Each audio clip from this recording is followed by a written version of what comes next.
yow yaa ko doon xool ba li ngay def fàtte ko fi de. li lay la bu ma ko na xool ak lii lan la ne. barke suñu kaw lii kenn mos ko non lii kii nag di garoon lii lan la ni lii lan la lii fa lañ koy def da nga ci cooree la dootul ñëw ci plateau bi. sérieux non non mosuma ne gëmuma lii de non c'est non non affaire yooyu non non mosuma wax loolu dama ne xamuma ko non la preuve non mais dëgg la nag xamoo ko ça se voit ndeysaan waaw mais nee na ba doo soj nii li bokk non c'est naturel. léegi Alisson donc lii si ndigg bi lay nekk en fait si ndiggu ndaw si. waaw. bopp lal bi. mais lii fa lay nekk. si ndiggu ndaw si. ah ok waaw. du si ndigg lay nekk. waaw. léegi mën nañ actualité ngir yàlla balaa sa temps di jeex damaa bëgg nga actualité ñëwal Ndeye Sow mooy ki dootul ñëw fii si boppam léegi yow ne. waaw léegi nag ñu dem ci actualité yi. actualité oui. ani Walf Quotidien bi bu baax bi may wër. Aïcha. mi ngi noonu. Walf ngi nii ah. oui on va oui mais te affaire riche na. waaw tey actualité dañoo riche lépp a ngi fi eh ben on insiste sur les ICS. on va parler des ICS xaw ma lan moo tax ñu ciy wax. et bien Tribune aussi mi ngi wax ci affaire Sénélec bi encore. dellusiwaat na c'est jamais définitivement terminé. compteurs yi problèmes yi et cetera. il se passe beaucoup de choses dans ce pays. yoo xam ne c'est anormalement incorrect. et il faut absolument des corrections dans ce pays. mais maa ngi wax mais affaire bi mi ngi kii sama bakkan bi. affaire bi mi ngi dugg sama bakkan bi de. waaw dafa ne moo tax mi dugg sa bakkan bi waaw kon jeex na. et puis ba.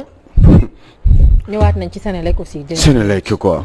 Sénélec ñëpp a ngi wax Sénélec tey Source A parle Sénélec Direct Info aussi La Tribune eh ben Wade n'est pas content aussi eh ben Indorama avec les ICS toujours ah ay fuite ay problèmes ñetti fan yi moom Dakar Times xam naa ne dañu am ay informations yu solides par rapport ak donc bravo en recherche yi dafa baax ñuy xam lan moo xew ñu ngi def enquête bu baax a baax ci affaire ICS Indorama yooyu noonu léegi bala ñu cee ñëw soo ko il faut ñu daaj ji li nekk à la une de Walf Quotidien bu tey ah alors fin de l'état d'urgence et de l'état de siège Macky inaugure un nouveau régime. mais j'ai même pas dit bonjour au grand Cheikh Tidiane Gomis. ah d'accord ci bu lay nekk. ah ni ma dugg see la quoi. da nga àndoon ak xadar.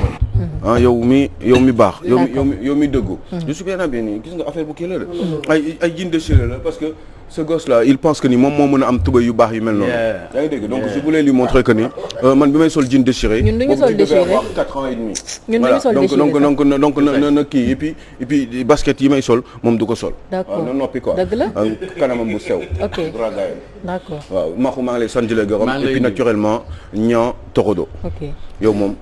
d'accord yàlla nga fi yàgg te wér. amiin waaw yow mi baax yow mi ñuulaayu kaaba bi.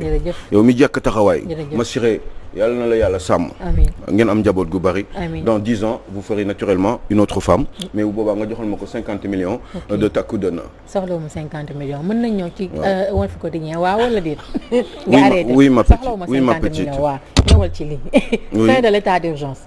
et de l'état de siège. Macky inaugure un nouveau régime. bah oui.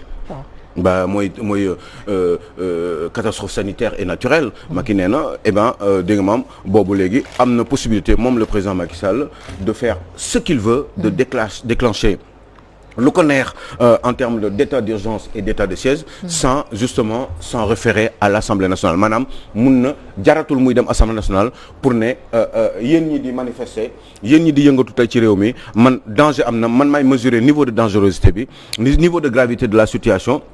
par rapport à l'atmosphère du pays et que forcément léegi man maa décidé tey nii wala suba ni kenn du yëngatu ñëpp nañ toog seen kër à 18h wala sax ñëpp nañ toog seen kër à partir de midi à partir de 6h du matin ngeen di génn ba midi wala 13h bu leen neexee wala boo leen julee tisbaar ba pare bu kenn génnati ci réew mi voilà surtout na ñëpp toog seen kër ba le lendemain encore à 6h du matin yooyu yëpp Macky Sall am na possibilité léegi moom pour décider ko tout de suite et immédiatement quand il le veut comme il le veut et où il le veut donc loolu mooy jox nañ lépp ay doole Macky Sall moom benn nit président de la République pendant un certain temps laps de temps où il fera ce qu'il veut sachant que décision yooyu dañ koy renouveler au bout d'une trentaine de jours donc en résumé Macky Sall a la possibilité aujourd'hui de faire ce qu'il veut comme il veut quand il le veut et où il le veut ci territoire sénégalais tey moom cumbum moom cundum am na droit def lu ko neex. mooy buur di bumi voilà mooy demi-dieu. D'accord. Voilà c'est tout bu weesoo yàlla après tey léegi nii on peut considérer que ni Macky Sall nee na moom mooy jël n'importe quelle décision bu ko yàlla subhanahu wa taala rey. mais est-ce que notion de catastrophe naturelle boobu déjà notion boobu noonu est-ce que loolu mooy poser un peu problème parce que gis naa yenn analyste politique yi di débattre ne que catastrophe naturelle boobu ñu bëgg a ñëw andi ko au Sénégal ñeel la jàngoroy coronavirus bi peut-être c'est ce qui pose problème parce que tollooguñu ci anam boobu noonu. waaw mais c'est-à-dire que sax catastrophe naturelle boobu noonu man li ma jaaxal xam nga maa ngi laajte question boobu une fois ci beneen émission ak Cheikh Diagne quand je demandais mais xam nga loolu article 69 boobu di wax catastrophe naturelle. lu xam ne dañ ci yokk troisième régime bi nga xam ne moom mooy catastrophe naturelle et sanitaire dañ ko ci yokk mais finalement loolu ñu yokk noonu. loolu ñu yokk noonu ana lu tax ñu yokk ko. parce que finalement ci biir article boobu troisième régime boobu ñu ci yokk yeneen régime yi yeneen deux régimes yi ci nekk on parle de calamité mais calamité quand on parle de calamité man maa bëgg xam tey jii nii ci catastrophe naturelle ak sanitaire est-ce que mun nañ ko opposer à calamité. Parce que moi j'ai toujours pensé et je pense que ni lii làkk tubaab kese la c'est même pas du droit tubaab la catastrophe naturelle quelle qu'elle soit n'importe quelle catastrophe dans la vie naturelle sanitaire machin tout ce que vous voulez loolu mi ngi ci biir calamité loolu mi ngi ci biir calamité te loolu article 69 bi loi 69 prévoir na ko ba démb ba depuis 1969 ba tey donc ana lu tax tey ñu yokk ci loolu. mënoon naa comprendre sax ñu ne léegi 12 jours bi dafa gàtt pour un président pour dellu si waat assemblée nationale ak ñu demee noonu xëy ñu def ko 30 jours chaque 30 jours ñun liggéeyloo assemblée nationale delluwaat fa ñu laajaat ko mu jox doole président de la république pour mu lijjanti benn mbir ci benn diir pour 30 jours parce que 12 jours mën nañ yaakaar ne dafa gàtt mën nañ ci waxtaan mais lu ma jaaxal moom dañ ko jox léegi possibilité bi mu koy def sans pour autant dellu si waat biir assemblée nationale pour laaj leen donc assemblée nationale dañ ko dépourvoir de ses prérogatives yi nga xam ne moom mooy créer l'équilibre des pouvoirs bi nga xam ne jooy nañ ko Sénégal parce que daf fi manqué parce que ñëpp xam nañ ni exécutif le pouvoir exécutif avec à sa tête le chef de l'État moom mooy contrôler et le pouvoir législatif mooy l'Assemblée nationale au Sénégal et aussi le pouvoir judiciaire et ça ce n'est pas normal et ce n'est pas que pour Macky Sall tout simplement parce que Macky Sall tey bu fi jógee beneen président ñëw fi bu fekkee loi bi moom lay continuer donc day créer benn retard pour notre démocratie et ñëpp xam nañ ni démocratie bu naxasaayee ci réew day freiner développement day freiner les esprits les initiatives personnelles day freiner ambition yi nga xam ne moom la nit ñi mën a am ci biir réew il faut que démocratie mën di continuer di équilibrer réew te pour loolu il faut que les pouvoirs les différents pouvoirs les trois principalement soient équilibrés ce qui n'est pas du tout le cas déjà ñu waroon renforcer encore cet équilibre des pouvoirs gën ko rendre rigide loolu defuñu ko léegi li ñu gën a def moom mooy gën a delloo doole un président de la République boo xam ne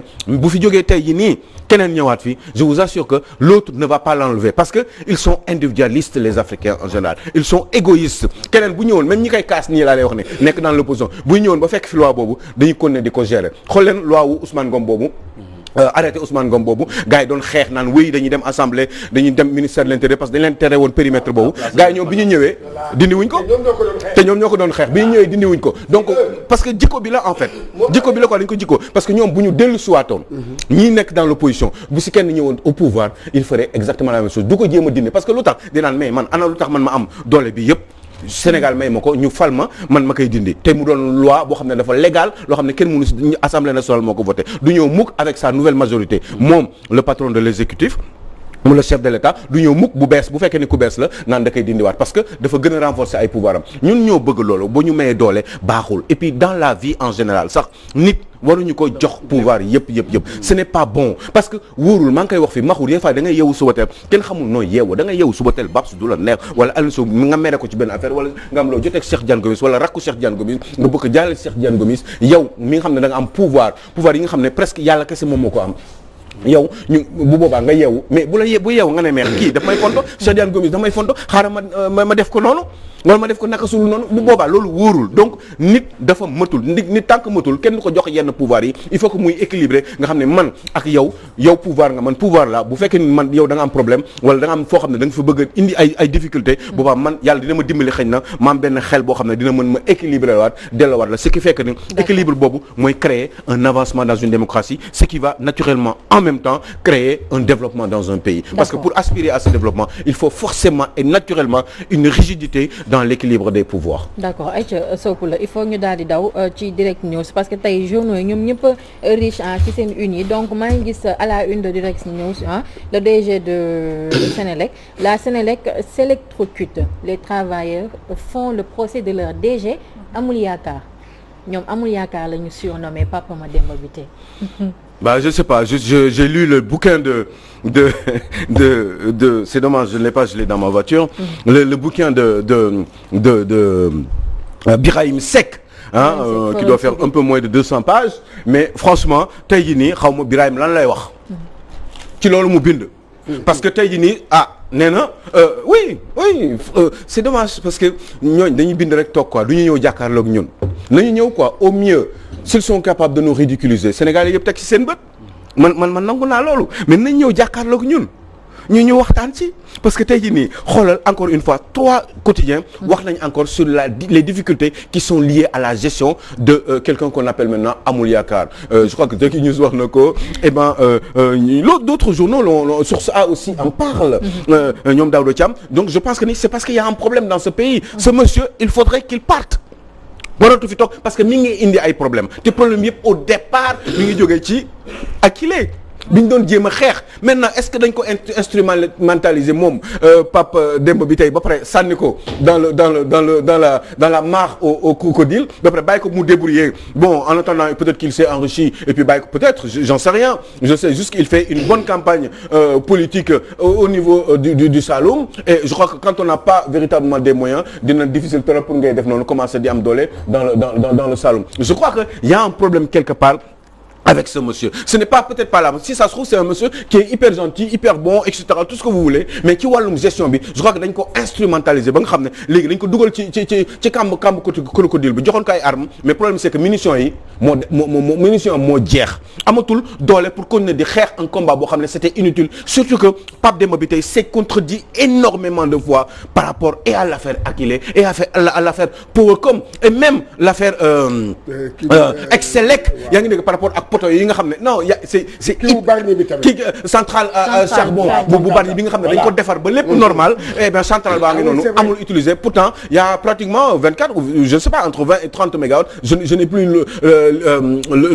les chiffres en tête mais au moins cette centrale là waroon nañu mën a continuer di ko utiliser comme ça dinañ wàññi li nga xam ne moom la ñu jox bateau turc bi nga xam ne cette barge bi nga xam ne moom 4 mois la fi waroon ñëw ñeenti weer finalement dafa nar a toog pour 4 à 5 ans wax dëgg yàlla alors que pour juste rek pour jox ñu électricité alors que centrale bi nga xam ne mi ngi sendu mi ngi continuer pare na pour dox pour génn à peu près autour de 30 mégawatts je crois qu'il y a un problème quelque part te 30 mégawatts yooyu bu ñu ko wàññi woon ci li ñu jël ci barge bi donc du ñu fay lu bari Turquie prix bi dina wàññeeku essayer d'équilibrer les choses je crois que il a un problème Pape Samba c'est mon ami Bitèye avocat Pape Demba Bitèye amul yaakaar il faudrait qu'il mu dellu siwaat wax et puis surtout que dafa contredire boppam Cheikh Tidiane Gomis plusieurs fois dafa waxoon ni tout va bien après au départ il dit que tout va mal avec Akilee ce n'est pas évident c'est pas terrible machin le contrat doit être revu alors que ñoom ñëpp avec ce contrat d'Akilee là ñoom ñëpp dañu teewoon dans le conseil d'administration bi nga xam ne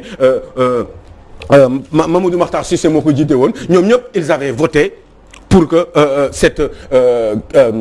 pour que Akilee ak nu mu tudd ak Sénélec ñu def une comment dire pas fusion mais espèce de collaboration partenariat boo xam ne Sénélec day nekk actionnaire au sein de la société d'Akilee à hauteur de 20%. donc loolu yëpp ñu signé woon ko d'accord ci ñëpp d'accord amul woon benn nit ci conseil d'administration bu d'accordul woon ci partenariat boobu et ben pourtant tey jii nii on sait que y a des compteurs il y a plus de 70 000 compteurs yoo xam ne Akilee daf ko indi teg ko. fii seetlu leen ndax amu leen problème compteur yi. kon nañu changé. gars yi ñu bari dañuy demander compteur léegi duñu leen ko jox parce que Senelec amul compteur yu doy et pourtant il y a 70 000 compteurs yoo xam ne ñi ngi nelaw.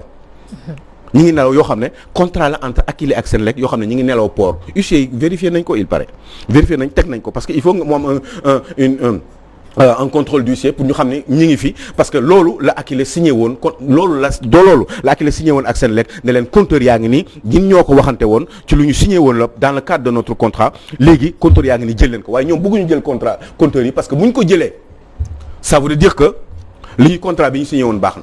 xam nga kii est-ce que gis nga mbir mi dafa doy waar. dafa doy waar xam nga Aliou Sow. dama xaw a yërëm sax bi tey. waaw voilà xam nga lii. parce que dañ ko dugal ci non sincèrement. gis nga lii gis nga bu ñu demee ba toll fii. après que nga xam ne Matar Cissé. waaw def na lu muy def dégg nga liggéey na ba kii mais c'est que. non Matar Cissé a hyper bien travaillé. doo dégg ma non le président Macky Sall le sait. les gens le savent cadre Senelec yi xam nañ ko. tey jii nii syndicat Senelec yi ngi tey. ils se sont retrouvés pour se rendre compte que mais ñoom ñoo wax doo dégg ma la doo dégg la dama ne la. man Habib Aïdara dogamal de Habib Aïdara na waroon na ñëw toog fii. parce que quand même maintenant léegi qu'est-ce qu'il pense de tout ça. waaw doo ma déglu dama ne. Matar Cissé bu dee ba def. un bon boulot. ci kii bi redressé. li nga xam ne moom mooy Senelec. léegi mu ñëw. ñu fal ko. maanaam ñu fal ko. ministre. ñu fal keneen. mais kooku. gis ngeen maanaam. kooku ak moom. dégg dafa mel ni mu am benn dualité entre directeur bi ak ministre bi. xam nga loolu xam nga loolu bu baax kii def loolu moom moo indi problème bi yëpp. parce que tey jii man je pense que yow tey jii yow Aliou Sow boo nekkee fenn nga liggéey léegi man ma ñëw nekk sa chef mais loolu continuité boobu day am. mais Macky Sall loolu laa la non xam nga continuité bi day am. continuité boobu day tax. man xam naa la jiitu foofu. maa liggéey ba ñëw ba Ndeup. waaw léegi nag man mi da ngay man ak yow. il faut ñuy déggante comme ça pour mun ko yóbbu 9 ba 10. mais Matar Cissé s'il n'avait pas bien travaillé. waaw loolu laa lay wax. Sénégal xam nga aussi Sénégal il faut ñu xam mais waa ji su liggéeyul woon bu baax. duñ ko jëlee directeur général Senelec def ko ministre. doo dégg dama la de l'énergie et du pétrole. yow wax tamit et puis ba léegi maa ngi seet ana lu tax Matar Cissé démissionné. man sama wax ak j'aimerais bien le savoir parce que finalement est-ce que. yow li ngay non c'est que gis nga Aliou Sow man dama bëgg nga comprendre man fi may waxee. man fi may waxee mooy. dégg nga gis nañu li xew diggante. Biteye ak kii. Matar Cissé ak Matar Cissé. du gis nga en tant que yow sa patron yow man daan yow man ma nekk sa patron. yow dans les normes man nga war di rendre compte. man nga di war di waxal. loolu moo fi am. mais yow chance. man chance bi ma am muy Aliou Sow. moo fi nekkoon. ñu fal ko moom mu nekk léegi sama patron. waaw léegi moom. te man loolu chance la. waaw te man ma bokkoon ak moom. conseil d'administration. moom laa lay wax moom yi nga xam ne moo indi coow. ñoo doon nekk di toog di nangam ensemble. mais kon nag yow nag ki nga xam ne leneen moom moo la dugal ci loolu. waaw war nga xam ne loolu mu lay. non franchement que yow doo dem. doo dem lii la tuur moom moo. mais est-ce que aussi risqué wu ko pour que jéem a am son assise parce que peut-être bu deful woon li ñu ko wax peut-être dañ ko wutal solution parce que direction bi nag direction Senelec kii moo koy décret moo koy fal. est-ce que bu fekkaloon dafa xawoon dëgër bopp ne moom du def li ñu ko wax parce que il ne peut pas être ridicule jusqu'à un point pour se ridiculiser jusqu'à un point du ko def nanguwul moo bañ mais est-ce que duñ ko dàq le lendemain est-ce que duñ ko dàq le mois d'avant le mois d'après est-ce que duñu wut solution pour dindi ko fi définitivement donc loolu aussi parce que être directeur de la Senelec kii la sac la d'après et puis bon ben imaginez tout le monde n'est pas directeur de la Senelec bu ñu la ko nommé li ñu la wax il faut nga def ko et kan moo la koy teg moom mooy le directeur mooy le président de la République donc ce n'est pas du ressort du ministre de tutelle du ministre de tutelle mën na ko proposer mais qui décide en dernier ressort mooy le président de la République donc est-ce que du li mu doon doxalee jógewul woon présidence ba nga xam ne moo amoon cette confrontation là entre moom ak son ancien patron foofu nag laa qui est devenu encore son patron qui est responsable de tout ça waaw c'est Macky Sall man c'est un truc de fou mais en même temps aussi xam nga yooyu c'est dommage parce que Matar Cissé c'est quelqu'un de très poli il ne parle pas mais en même temps aussi ça me gêne beaucoup parce que il devait parler aussi et dire aux Sénégalais ce qu'il pense de tout ça parce que ñun aussi on est sur notre faim parce que xoolal mais Matar Cissé la moo tax mu démissionné ministère du pétrole ana lu tax mu dem man maa ngi seet mais bëgguma xam parce que finalement ak li fi jot a xew yëpp entre moom ak bi tey confrontation boo xam ne amul coow parce que il n'a jamais parlé de ça du ci wax man xawma c'est sa politesse c'est son éducation c'est quoi mais en même temps aussi quand on gère les affaires d'un pays il faut des fois wax sénégalais yi leeral leen mbir yi ba ñu xam exactement ce qui se passe yaa ngi dégg wala qu'est-ce qui se passe xoolal finalement démissionné nag kenn xamul ba tey lan moo xew indi nañ fa keneen maintenant on se rend bien compte que ni à la Sénélec bi tey dafa tëlee mënatul dem te il faut qu'il parte maintenant pour régler le problème est-ce que Macky Sall est-ce que xam ngeen au même moment Samuel Sarr jox nañ ko gagné na moom ak quelques nit ak ñoom Moustapha Ndiaye ak yooyu quelques nit ci dëkk bi ak le gars de Locafrique gagné nañu ak contrat bi ñu am ak le goro président turc bi pour centrale bi nga xam ne bu bees bi fa na ñëw un centrale de plus de 300 mégawatts Samuel Sarr gagné na ko. mujj na koo gagné ba tey mën naa. wala boog. alors non c'est dommage que mënuñu toog fii jàkkaarloog ñoom quoi mais gis nga li moo metti Sénégal Cheikh Diagne